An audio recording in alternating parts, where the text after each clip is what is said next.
నమస్తే, నేను జీవి సత్యనారాయణ.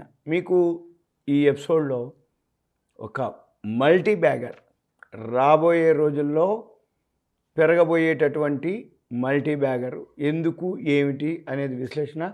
ఇది ఓన్లీ ఇన్ఫర్మేషన్, ఇది only education purpose, only awareness purpose, only company యొక్క డీటెయిల్స్ మీకు ఎక్స్ప్లెయిన్ చేస్తున్నా. అది ఏంటిది అనేది చూపిస్తా. వర్ధమాన్ హోల్డింగ్స్.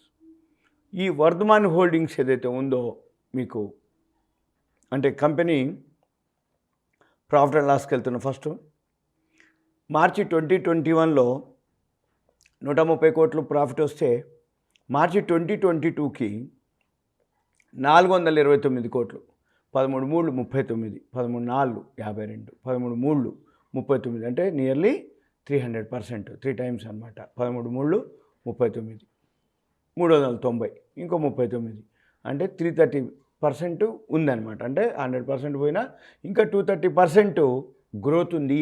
ఏది ఈ సంవత్సరం వర్ధమాన్ హోల్డింగ్స్ ఇది ఏం పని చేస్తుందో, అది ఎందుకు మనము అబ్జర్వ్ చేయాలనో, అది ఎందుకు కొనుక్కోకూడదో అనేది మీకు చూపిస్తా. బ్యాలెన్స్ షీట్కి వెళ్ళండి.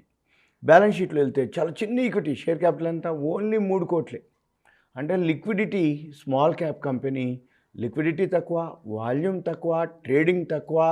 ఏదైతే చిన్న క్యాపిటల్ ఉందో స్మాల్ క్యాప్ అన్నమాట. ఈ స్మాల్ క్యాప్ కనుక ఏదైతే మీరు అబ్జర్వ్ చేస్తారో, కంపెనీ ఏదైతే ఉందో ప్రాఫిట్లో కనుక ఉంటే ఇది ఇంట్రాడేకి కానీ షార్ట్ టర్మ్కి కానీ కాదు, లాంగ్ టర్మ్కే. ఈ లాంగ్ టర్మ్కి ఎందుకు అనే దానికి నేను మీకు రీజన్ చెప్తాను. ఎప్పుడైనా కానీ స్మాల్ క్యాప్ 3 కోట్లు ఈక్విటీ ఉంటే షార్ట్ టర్మ్ అంటే ఏదో నెల 2 నెలలో ఉంటుంది. కానీ ఇది అటువంటిది కాదు. ఈ గ్రూప్ కానీ ఈ ఇన్వెస్ట్మెంట్ కానీ ఏదైతే కంపెనీ ఉందో మీరు కనుక అబ్జర్వ్ చేస్తే రిజర్వులు 2016లో 1244 కోట్లు ఉంటే 5-6 ఏళ్లలో 12,2774 కోట్లు వచ్చింది. ఇక్కడ రిజర్వులు గమనిస్తే 3 కోట్లకి 2,774 కోట్లు రిజర్వులు ఉన్నాయి. అంటే 2,774ని మనం డివైడెడ్ బై 3 పెట్టి భాగానిస్తే 3 9 27, అంటే మళ్ళీ 74ని 3 పెట్టి భాగానిస్తే 3 24, 24 టైమ్స్, 3 9 27, 924 టైమ్స్ రిజర్వులు ఉన్నాయి. అంటే 3 కోట్లతోటి కంపెనీ స్థాపిస్తే 924 రెట్లు సంపాదించి దాచిపెట్టింది. అది ఎవరిది? షేర్ హోల్డర్స్ది. షేర్ హోల్డర్స్ అంటే ఎవరు? అందులో కొన్ని షేర్స్ ఎవరైతే ఉంటారో వాళ్ళకి. అయితే వర్ధమాన్ హోల్డింగ్స్ ఎవరైతే ప్రమోటర్ ఉన్నారో, ఎవరైతే ఇన్వెస్టర్స్ ఉన్నారో, ఎఫ్ఐఐలు డిఐలు ఎవరెవరైతే ఉన్నారో వాళ్ళు ఎవరెవరు, ఎంత, ఏంటిది అనేది మనం చూద్దాం. Next borrowings. జీరో. బారోయింగ్స్ అంటే అప్పులు, అసలు జీరో అనమాట. అంటే ఏంది? ఎటువంటి బారోయింగ్స్ లేవు. Short term are long term అంటే ఏంది? సెక్యూరిటీస్ పెట్టి కానీ, లేకపోతే ఏదైనా ఎసెట్స్ పెట్టి కానీ, షార్ట్ టర్మ్ కానీ, మామూలుగా టెంపరీ కూడా బారోయింగ్స్ లేవు. అంటే ఏంది? అసలు అప్పే లేదు. మొత్తం ఉన్న పైసలన్నీ వెళ్ళాయి. అవి ఎంత? 2,774 కోట్లు. ఇక చూద్దాం. ఇక క్యాష్ ఫ్లోకి వద్దాం. క్యాష్ ఫ్లో వచ్చేటప్పటికి -74 లాస్ట్ ఇయర్ మొన్నటిది. ఇక తర్వాత ఈ ఇన్వెస్టర్స్ అంటే ప్రమోటర్ స్టేక్ అనమాట. ఈ ప్రమోటర్స్ వచ్చి 74.90, ఎఫ్ఐఐలు వచ్చి ఓన్లీ 0.06. ఎఫ్ఐఐలు లేరు. అంతకుముందు తగ్గించుకుంటూ వచ్చారు. అంతకుముందు 3% ఉంటే లాస్ట్ క్వార్టర్లో 1.5%కి వచ్చింది. ఈ క్వార్టర్కి అసలు లేరు, 0.06కి వచ్చింది. తర్వాత డిఐఏలు, డొమెస్టిక్ ఇన్స్టిట్యూషనల్ ఇన్వెస్టర్స్, అది కూడా ఏం లేదు, యాస్టీస్గానే ఉంది. 0.96, అప్పుడు ఎంత ఉందో ఇప్పుడు అంత కూడా అంతే. గవర్నమెంట్ స్టేక్ వచ్చి ఏం లేదు దీంట్లో.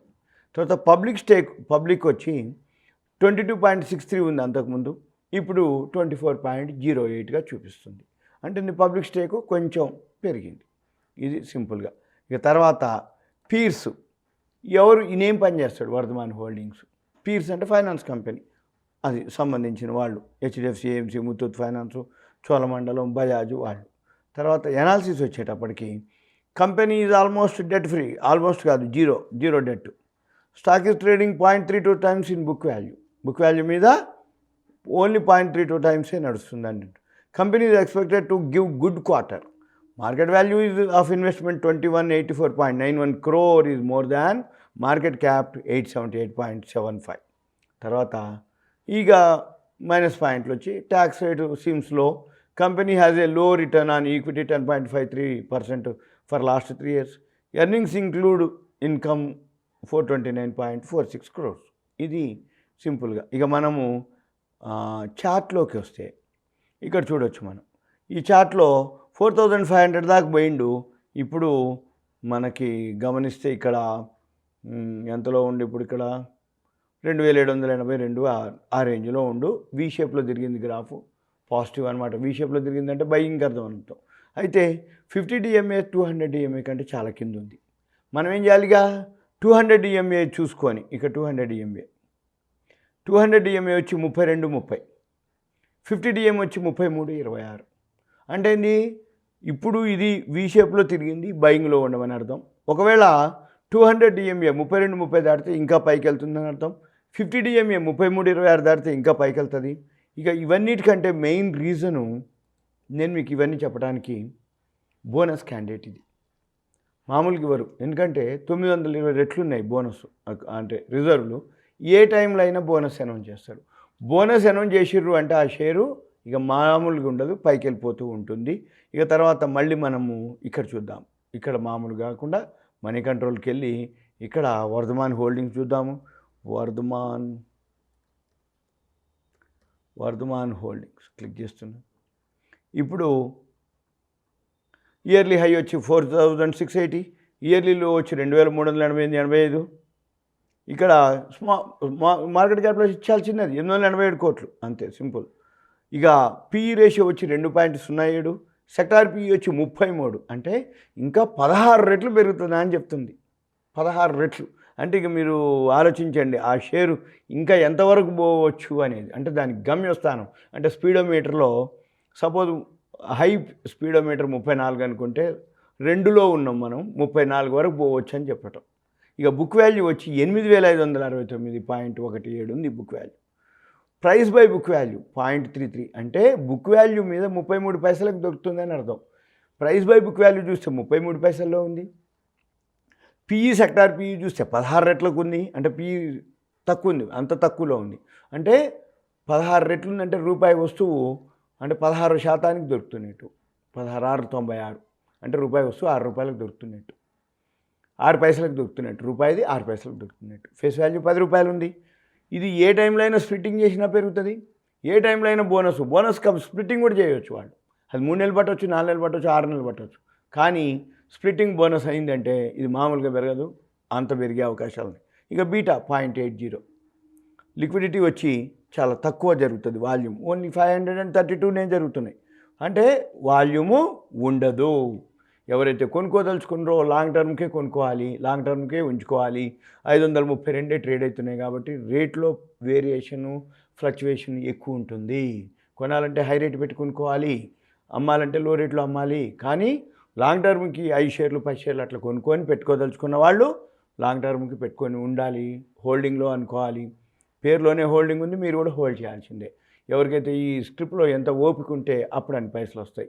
ఓకే, ఇక గ్రాఫ్లోకి వచ్చేటప్పటికి ఇక్కడ కూడా గ్రాఫ్ చూడొచ్చు మనం. ఇన్ ట్రేడింగ్ వ్యూలో గ్రాఫ్ చెక్ చేస్తే మీకు వర్ధమాన్ హోల్డింగ్స్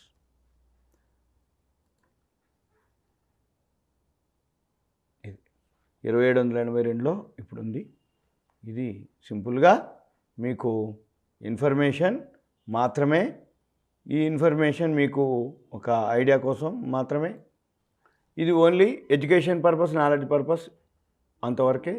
లాంగ్ టర్మ్ వాళ్ళకే ఇది, షార్ట్ టర్మ్ అనేది కాదు. ఒకవేళ తగ్గితే మళ్ళీ కొనుక్కొని యావరేజ్ చేసుకోవచ్చు అంతే. సుమన్ టీవీ ప్రేక్షకులకు ధన్యవాదాలు. Thank you. సెలవు.